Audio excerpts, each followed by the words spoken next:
welcome to Vets Clinic TV. We're here, it's Sunday the 19th of August and we're at the open day of the practice, and as you can see we've got loads of people here, lovely little dog there on the other side of the prep room glass. It's so far so good, it's been a fantastic start to the launch day, and here is a bit of footage we took earlier on in the day which gives you a bit of a flavour of how the open day's gone so far.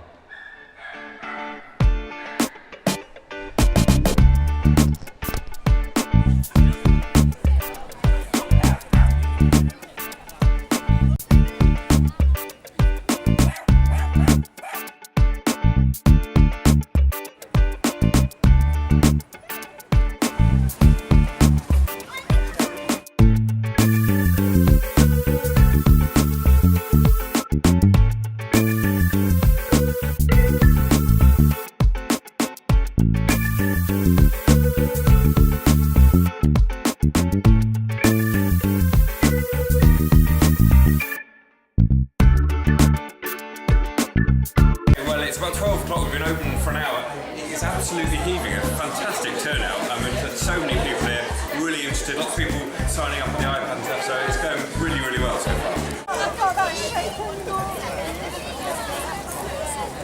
It's just so big and so modern. It's wonderful. It's wonderful. This is definitely the vets of the future. It's amazing. I think it's looking excellent. We've come from Gloucester to have a look today. It's nothing like what we've got where we live. It's fab that you can see what's going on and it doesn't feel like it's a secret. You can see, you'll be able to see how the dogs are treated. This is little Snoopy. He's a rescue dog, and this is little Lottie, and hopefully there'll be patients here soon. I'm really impressed with what I've seen so far and the number of local people that's attracted. Very surprised. I wish you well, and I will be coming. It's so good to have so many fantastic people and lovely dogs. I mean, I've just seen 3 Weimaranas just walk through the door there. They've got so many lovely animals coming in today. It's been just wonderful. And it's just nice to introduce Vets Clinic to those of you who don't know what we're doing here.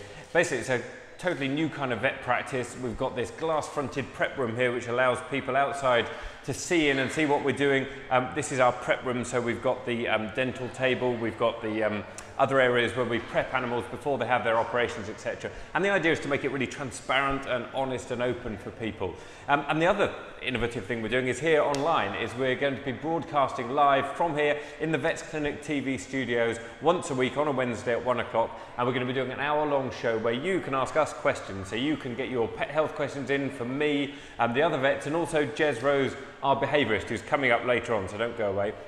And so there's loads of exciting stuff we're doing here, and it all really kicked off. The sort of start of it all was a couple of days ago in the evening when we had our official opening launch do, and this is what happened then.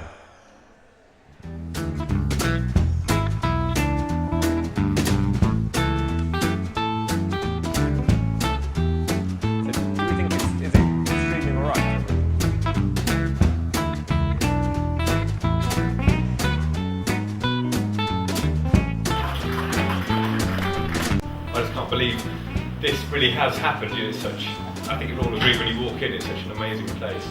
And it's far more than I ever dreamed of, really. I mean, I've thought about working out there, creating a vet practice like this for years, probably for 7 or 8 years, and to see it actually come to fruition far better than I'd ever envisaged it is really quite something. How long have we got on this? So we've got time.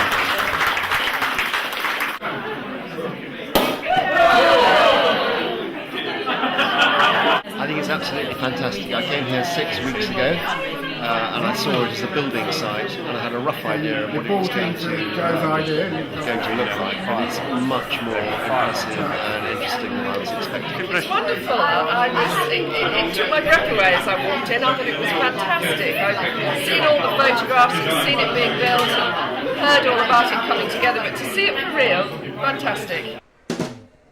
Well, it was fantastic to see so many really good, important people here, and the people who've made Vets Clinic a success, because we wouldn't be sat here today in this fantastic studio and this fantastic practice without the support of all those people. And sort of on the subject of support, one thing that we're really keen to do in exchange for all this support is to try and help help charities, help people associated with animals. And one of the most famous and I think the most important animal charities out there in the UK at the moment are the Guide Dogs for Blind People. And earlier on, I caught up with the chairman of the local Swindon Guide Dogs Association, Alan Fletcher, and I had a quick chat with him. Lovely to meet you, Alan, and this is your dog Joy, isn't it? It is, and to meet you, Joe, too. Brilliant. Well, just tell me a bit about how Guide Dogs works in a town like Swindon. Well, we've got about 20 guide dogs in the Swindon area, and it's about sort of trying to get people the mobility back and the independence and confidence and all those sorts of things, really. Things that we've lost when we started to lose our sight. And something like Joy is to take you around and take you to places that you used to be able to go to quite easily, but can't go to now. So it makes a real transformative effect on your life. Absolutely, yeah. I mean, to be fair, she's given me my life back. Really. And do you rely entirely on public donations to fund the charity? We do. There's no government funding for us at all, or lottery funding. It relies solely upon donations from people and gifts and wills, really. Brilliant. Well, hopefully here at Vets Clinic we can help out and we can help do some fundraising events and and help support what's a fantastic charity. That was Alan Fletcher from the Guide Dogs, and I'm pleased to be joined in the nick of time, racing through the door, Mr. Jez Rose, our behaviourist, who was told to be here specifically on time and was out there hobnobbing with someone. Can I just say that it's before the time that you told me? I'd just like to say... We're running ahead of schedule. Look at arguments already. First day, we're arguing. I know. So for those of you who are not aware of Jez, he's a consultant behaviourist, an expert in all things to do with psychological problems with pets. Was that fair to say? That's lovely to say, yes, Yeah, that's fair. yeah. And he's going to be resident here at Vets Clinic in Swindon, offering his sage advice to pet owners every Wednesday, and also contributing to our to the broadcast that we do here on Vets Clinic TV. So just as a behaviourist, I mean, it's probably the question people would most like answered is what are the most common behavioural problems you see with dogs, and how do you fix them? Oh, crikey, that was a difficult one. I didn't even get prepped for that. I reckon the most common behavioural problems we see for dogs are probably pulling on the lead. Yep. And people have that all the time. And in essence, dogs pull because you follow. You know, the golden rule with dogs is dogs do whatever works. So if pulling and dragging you to the park gets you to the park, then they think, oh, all right, I'll just have to drag my owner to the park if that's the way that we do it. So to fix it, we just turn it on its head and teach them that pulling doesn't work anymore. So we don't go in the direction the dog wants to go. There's going to be a question. And we wait until they do something else, i.e. sitting or not pulling, and we reinforce that. The golden rule generally is the things we reinforce, we see more of. So it's really, I mean, you're saying dogs are quite simple creatures, and they've got a fairly simple set of rules, which is, they take the path, not necessarily least resistance, but they do what works for them. Yeah. And actually, quite often we are giving them the wrong instructions. We are giving them, by getting, say, excited, or if for example, if they're scared, a dog is scared of a car, we get in a state about it, and that they think, actually, crikey, I was right to be scared because mum's scared or whatever. Yeah, look how scared she is. Yeah. I mean, you're absolutely right. Canine psychology, fairly straightforward. In essence, for dogs, it's either safe or it's dangerous. It's either good or it's bad. But that's kind of it, really. And you're right. They just do whatever works, and if the strategy works, then they'll do more of it. So we can use that to our advantage, really. And what about the whole sort of dominance sort of debate? I mean, you have opinions on that. Yeah, I mean, look, dominance exists, let's not lie, I mean, it's not a dirty word, but I think it's just used out of context. It's based on a really crazy set of rules which have been misinterpreted, that dogs live in a very struct social hierarchy. Because that's the way I always used to understand it, really, was that, you have a dominant dog, and the whole thing about going through doors before your dog, feeding yourself before the dog, so the dog knows you're the boss. Yeah. And I can see it seems a fairly logical kind of approach. Yeah, but you're saying it's not rubbish, but it's not right. I think I'm saying it's rubbish. There okay, fair enough. Jez Rose says it's rubbish. Dominance theory is rubbish. Only because, in essence, we have to see, does it work? Does it do anything? And if you go through a door before your dog, does your dog think, oh wow, well he's obviously a really important human dog, some weird, odd-looking dog with 2 legs and not very much fur because he went through the door before me? No. Where it comes from is wolves, and there's a very strict social hierarchy with wolves. So we have alpha male, alpha female, that's how it used to be called.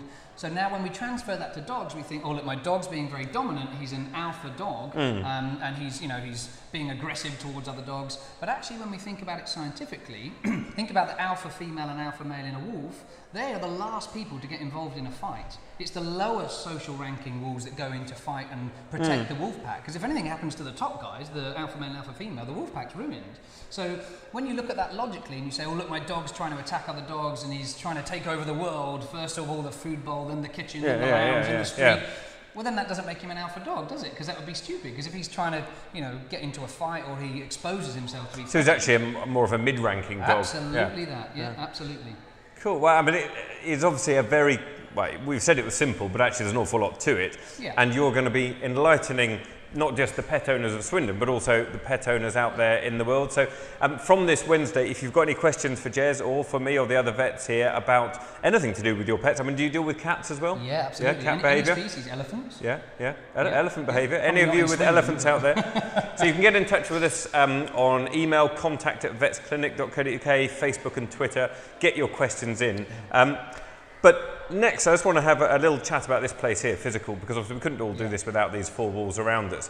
And building this place has been an amazing journey, and you've kind of seen it develop, haven't you, over the last few months? It's been fascinating. And I mean, what have been your impression of how it's come together? Well, I first saw it when it was a building site, and you were walking around all rose-tinted glasses, saying it's going to be this, and it's going to be wonderful, and I'm going to have this, and I was thinking, well, it's a bag of sand and a lot of dust, and I'm thinking, well, okay, okay, Joe, but it's just sensational. I mean, literally week on week. There were a couple of weeks I wasn't here, then I came back for a meeting, and then a couple of weeks, and I came back. It's phenomenal. I mean, even in the week I wasn't here before it became finished, just the change is amazing, isn't it? And that's thanks to with all these people. I mean, there's way more people than we would have on a practice day in today, but the flow and the expression on people's faces is different. They do. That's what we wanted to get, is people come through the door and they go, wow, and they do. Well, it's revolutionary, it's fresh, it's transparent in a literal sense as well, isn't it? Which is just what you wanted it to be.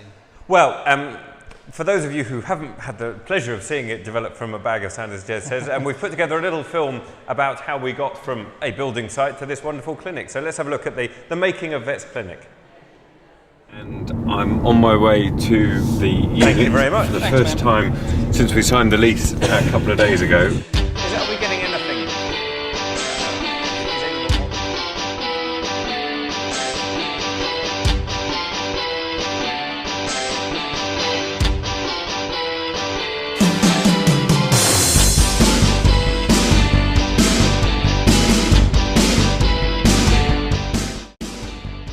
I've had this dream to make a practice like this for 7 or 8 years, and to finally see it come together.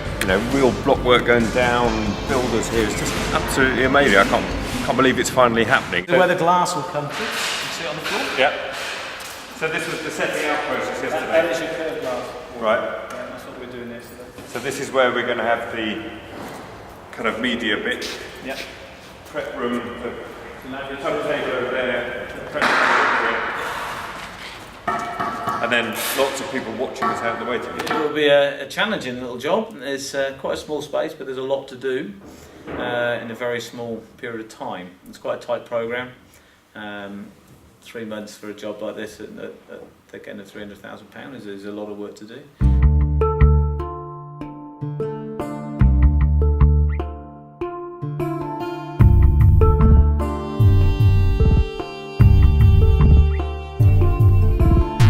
Having trouble with the staff, and I kind of thought this was always going to be one of the trickiest areas, but it's proven to be quite a problem getting people to really buy into what I'm doing and all these new ways I want people to work. We've had one vet who agreed to join us, and she signed up and everything, and I thought she really bought into it.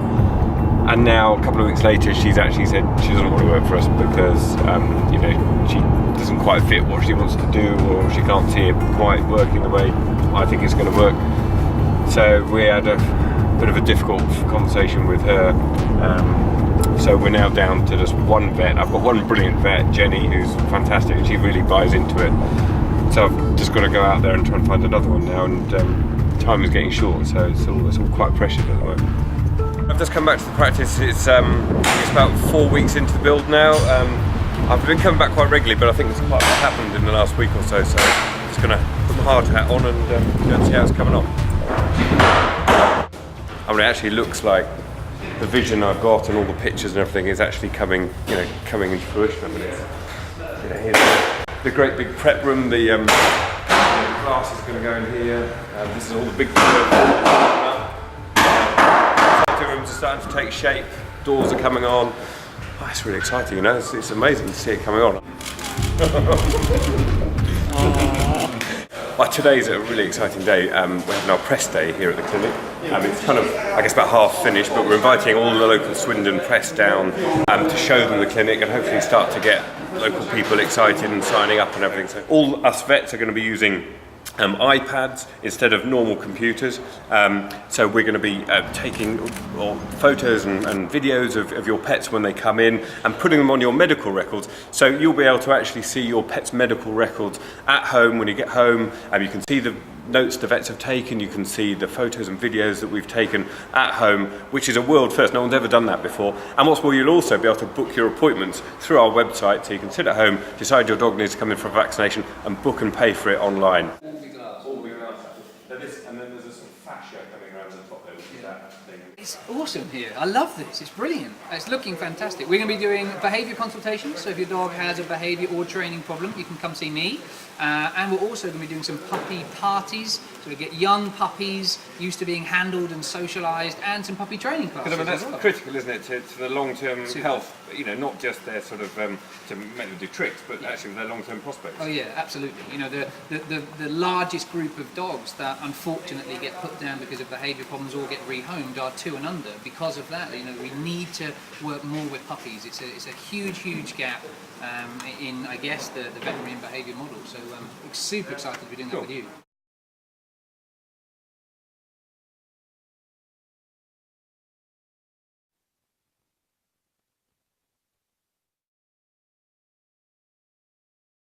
A little bit stressful journey to where we are now.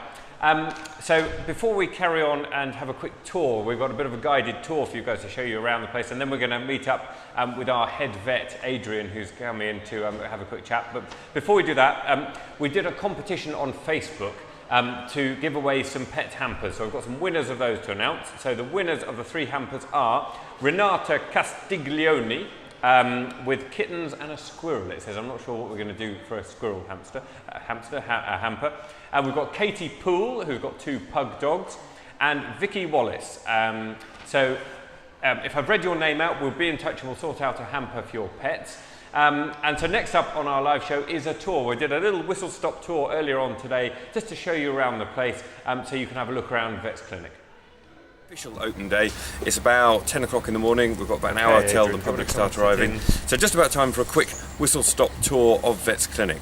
So outside here, I mean, normally this is going to be our parking area, but today we've got everything setting up for the open day. We've got Animals Aid over there, we've got the Dogs Trust, we've got some lovely food, we've got some agility going on so people can come and bring their dogs and enjoy a bit of agility training there. We've got some delicious looking doggy snacks from the Cotswold Canine Bakery, which look very nice. So then coming into the practice, this is the obviously the front entrance to the practice. Then clients will come in through here and they get to see the fantastic glass-fronted prep room. This is where we'll be doing the minor procedures, dentals, anaesthetising animals, taking blood tests, etc. Not doing actual surgery, but just so people can see the vets in action in there. And we're also, that's where we're doing our broadcasting from, the media studio in there as well. So in the waiting room we have an area for cats on that side, and we have an area for dogs on this side. And the idea there is that we separate out the cats and dogs to reduce the stress for the cats when they come in so they can stay separate. From the dog area we have 2 dog consulting rooms, one in there and one in there, and these are at the moment busy with people setting up the open day. So let's go through here into the prep room. So this is where we do a lot of the minor procedures on display to the public, which is really revolutionary. No one's ever done that before. And also we've got the sofa for our media studio where we're going to be later on today. And then through the back here we come into the sort of heart of the practice, and straight through here is the operating theatre. So this is where we carry out the surgical procedures. We've got a real state-of-the-art facility here, monitoring facilities and the very best anaesthetics, operating table. Then if you come through here, this is our recovery room. So this is where animals recover under the watchful eye of our qualified nurses once they've had their surgery, and we've got all the stuff for preparing. There's an autoclave and the instruments and everything. So following through, this is the back of one of the cat consulting rooms. So again, we're trying to keep the cats and the dogs separate to reduce the stress there. And that goes through into the hospital part of the practice as well. So we've got a cat ward where a cat stay when they come in for an operation. And finally down here we've got the dog ward where the dogs stay for us. So we've got a fantastic practice here. I mean, there is more to it. There's a lab and there's a behavioural room and everything, but that's really the main heart of the practice. Well, that was a whistle-stop tour of the clinic, and I'm delighted to be joined by our forthcoming head vet, Mr. Adrian Caunter. Hello. Lovely to see you, Adrian. Adrian is joining us from another practice, and when are you arriving properly? October? Starting at the start of October. Right, yeah. So, I suppose I'd just like to ask, from your perspective as a vet who has been in a traditional practice for 10 years or however long, what do you see as the main differences between what we're doing here in Vet's Clinic and a traditional kind of practice? Well, at the heart of it, obviously, there is this, hopefully going to be a very good first opinion practice, but with all these amazing differences coming on top, I suppose the technology is very impressive, and I'm hoping that's going to bring some things. So the booking system is great, and also being able to keep up to date with how your pet's doing over the day, that's fantastic, because people worry, quite rightly so, about how their pet's getting on over the day, and sometimes it's difficult to keep them updated on the phone. I really like that. It's just that kind of openness and transparency. And literally the transparency. I mean, this glass window here is brilliant. I mean, how do you feel about looking after pets with people out there watching on? You pretty happy? Yeah, I am. Obviously there's going to be the odd cat that might act out, but I'm sure it's going to be fine. There's nothing we've got to hide. So all for it. Excellent, brilliant, lovely. And I mean, obviously those are some of the challenges we're going to face. I mean, we've had a few glitches with the technology and stuff, but do you have any other views of how it's going to be difficult for us to achieve what we're going to try to do? I think there's going to be some resistance perhaps within the profession, but I'm hoping that actually it's going to help out the profession. There are lots of people this is going to help. There are some misconceptions out there about vets that hopefully that we can help to dispel, as well as bringing light on perhaps the very odd one that might be doing things wrong. But generally a lot of vets are doing it right, and hopefully this will show people that's what's happening. It's good for pets, good for clients. And also through what we're doing here on the TV side of things. Absolutely. So, setting you on the sofa and being able to give your expertise out there to people watching, so people can ask questions. So if you are going to tune into our broadcast on Wednesday, 1 p.m, you'll be able to put your questions to Adrian once Adrian's joined us, and tap into his expertise, all completely free of charge. So I think that's something really positive for general sort of pet health and education generally, isn't it? So, well, thank you very much for coming in. I hope you're enjoying the open day. Really looking forward to seeing you in October, and really looking forward to seeing you guys back watching us again on Wednesday. But that's about all we've got for now. Back to the open day for us. But we'll be back here again at 1 p.m. on Wednesday for our first fully interactive live show. So get your questions in on Facebook, Twitter or email, and we'll see you then.